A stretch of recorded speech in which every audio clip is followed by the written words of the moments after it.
DC and see your sons out there with their pants halfway down their butt with no purpose in life, then you come back and let's have this conversation about what does it have to do with us. And then I will take you to 1712 on the banks of the James River just down here in Virginia to hear a man named Willie Lynch address a delegation of plantation owners and slave traders,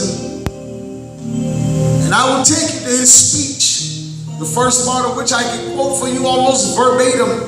Gentlemen, I join you here today on the banks of the James River in the year 1712. He said, gentlemen, I greet you here in the year 1712. We stand on the banks of the James River, named for our illustrious king, whose version of the Bible we most dearly cherish. He says, while I was on my way down the river, I caught a whiff of a dead slave hanging on a tree a half a mile back. Gentlemen, you're not only losing valuable stock by these hangings, but your crops are left too long in the fields in order to gain maximum profit. You suffer the occasional fire and runaways and all of this. Gentlemen, I'm not here to enumerate your problems. You know exactly what they are, but I'm here to give you a method of solving them.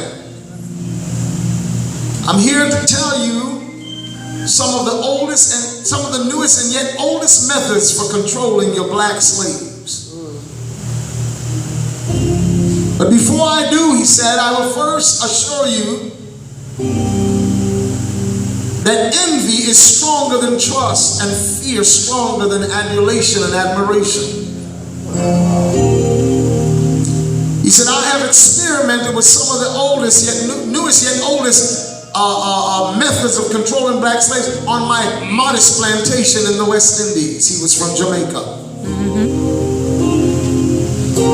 Plantation owner from Jamaica, Willie Lynch, where we get the term lynching from. Which is to string up a nigger in the South on a tree. God help us.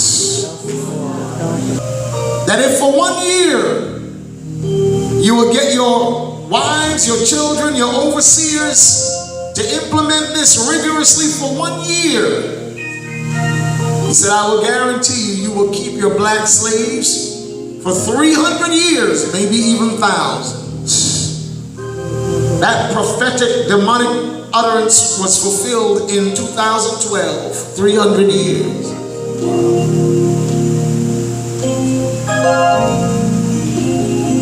So what blacks have dealt with and why it's been so hard for us to be a cohesive nation. Do you know that right now African American consumer spending in America has now reached the $1 trillion a year mark? Yes. African Americans in America spend in the consumer market $1 trillion. That's 1,000 billion. That's the kind of money blacks are capable of unleashing in the marketplace. And yet, we find it so hard to be able to get things done. Why? Because of a demonic conspiracy. It's something that will only be broken through prayer and fasting.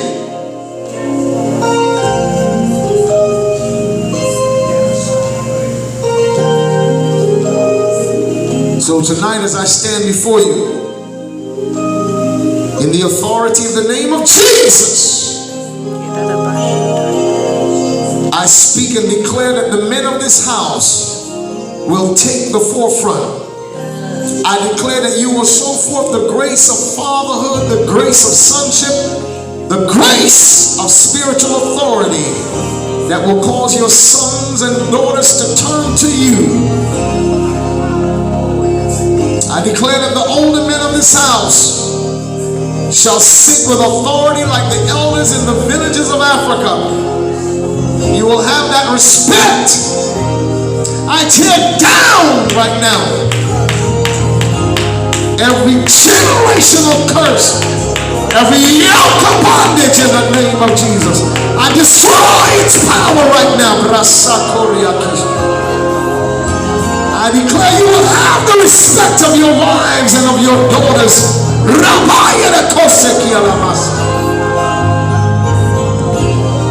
I declare that in this house, the enemy will not be able to exalt your women above you. Satan will not be able to emasculate you. And as you stand here, you stand proxy for all of the other men who are not here tonight.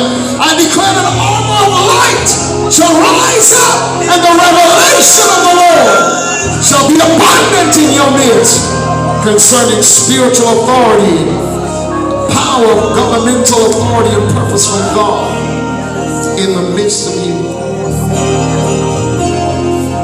In times like these,